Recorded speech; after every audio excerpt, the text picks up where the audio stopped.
ஆசை, இச்சை, விருப்பம், பேரவா இவை அனைத்தும் மனிதனை வேரோடு சாய்க்க வல்லவை, சக்தி வாய்ந்தவை. மனித வாழ்வில் அடங்கியது யாதென எவரேனும் வினவினால் அதற்கான தம் விடை யாது? சற்றே சிந்தியுங்கள். ஆழ்மனதிடம் இவ்வினா எழுப்பினால் அது அட்சர லட்சணமாய் கூறும் ஆசை என்று. ஆசை யாரை விடும்? அது அனைவரின் மனதிலும் வேரை விடும், தம்மிலும் ஊற்றெடுக்கும். 8 திக்கையும் வென்றவர் உண்டு, விண்ணையும் மண்ணையும் ஆண்டவர் உண்டு. ஆனால் ஆசை வென்றவர் அண்டத்தில் இல்லை. ஆசையெனும் மோகத்தை தேடுவதன் மூலம் அனைவரும் அலைவர் அல்லும் பகலும். எனினும் மோகம் என்னும் அக்கூட்டில்தான் ஞானமும் வாசம் செய்கின்றது. அது எவ்வாறு?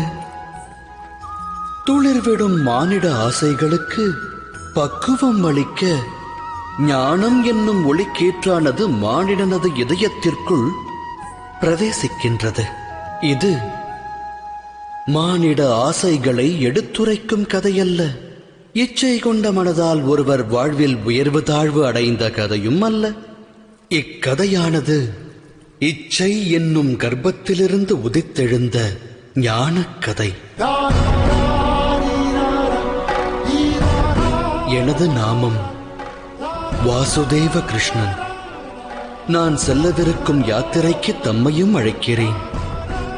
இந்த யாத்திரையில் வாழ்வின் மர்மத்தையும் மனித தர்மத்தையும் அறிவீர்கள். சேற்றுநிலை உதித்தாலும் செந்தாமரையாகும் கர்மம் அறிவீர்கள். இந்த யாத்திரையின் பெயர் மகாபாரதம்.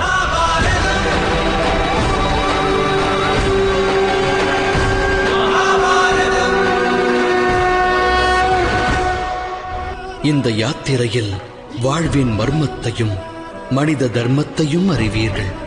சேற்றுநிலை உதித்தாலும் செந்தாமரையாகும் கர்மம் அறிவீர்கள். இந்த யாத்திரையின் பெயர் மகாபாரதம்.